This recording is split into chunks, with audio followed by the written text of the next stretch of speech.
Hello, this is Western Kansas Prepper here, and this time I'm making some additions to my water storage capacity. Water, of course, is the most important thing, one of the most important things you can do as a prepper. I mean, guns are more fun, but water is probably more important.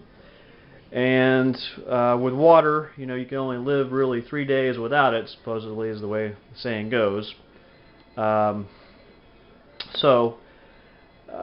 You know, I have a bunch of bottled water in my shelter, which, you know, I'd advise everybody to do that. You know, go to Walmart, go to Kroger, whatever, get yourself, you know, 5 or 6 24 packs of bottled water. You know, you're out 15, 20 bucks. I mean, who cares? You got a good start on your supply. It's not adequate because, you know, that'll last you, maybe you can stretch that out to a couple of weeks if you're lucky, depends on how many people you have. But it's a good start for at least for your drinking water. You may be able to use it to augment your other water supplies and make it last a long time. But here I'm going to be transforming or using some of my tap water out of my kitchen sink and storing it for long-term storage alongside my bottled water. So my materials, I've got 2 of these aquatainers from Reliance.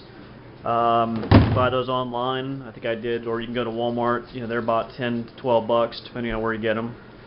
I bought this at Walmart also. It's like a dropper kit.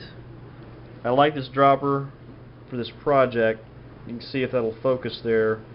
Importantly, I've got the 1/4 teaspoon in measurement. We'll tell you how that's important later.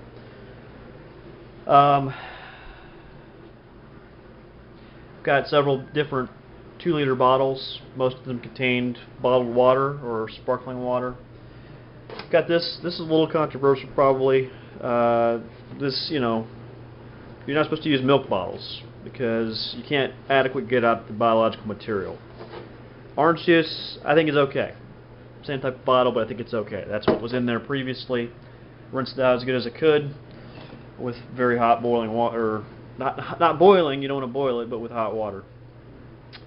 You don't want to melt the plastic. This is grape juice, obviously, which I like the bottle on that too. I let them air out for weeks, so they're very clean and clear. No problems in there. Got a small bowl, which I've pre-filled with some bleach. Here's my bleach. I've got some Kroger Value Laundry brand, some Clorox regular. I've got this Our Family Mountain Scent. Now, you can't use this. This is scented. Don't use this. Putting this back on the shelf here, and I can work on that laundry tomorrow with that. But that's all you can use that for. But either one of these is fine. Doesn't matter whether you get name brand Clorox, you get the generic, it's the same difference. I think I might have got this because I had a coupon or something. But anyway, so without further ado here, I will go ahead and get started. Now, I told you that that 1/4 teaspoon measurement was important.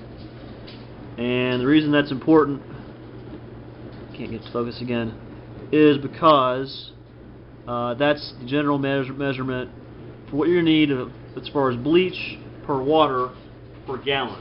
So it takes you 1/4 of a teaspoon of bleach to 1 gallon of water. So when I'm filling up my aquatainers here, what I will need is I will need 1 3/4 teaspoons of bleach. So I'm going to go ahead and fill these up. The nice thing about these is they got these built-in spigots, so you can use those later.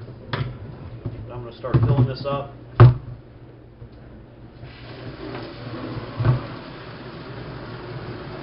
I'm not going to make you watch a whole video of me filling this up. I'll fast forward this.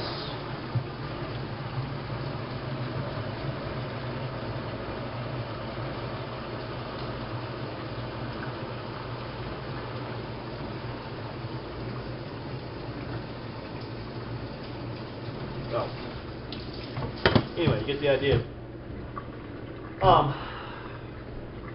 So I'll start with this because it's the easiest. I can do this quickly.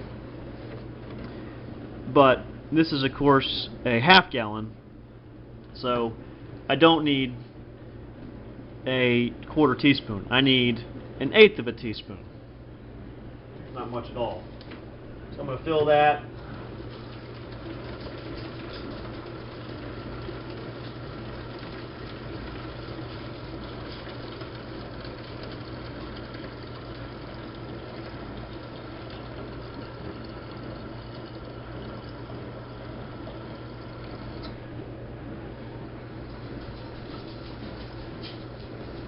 You want to try to get as much as you can get in there.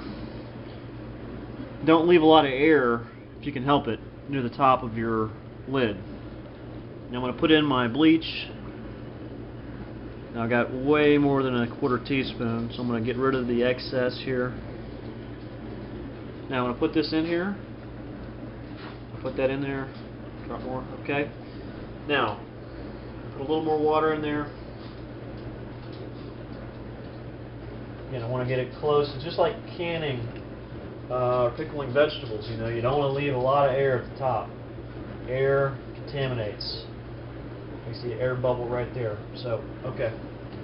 So now I've got enough to get close to the top of that.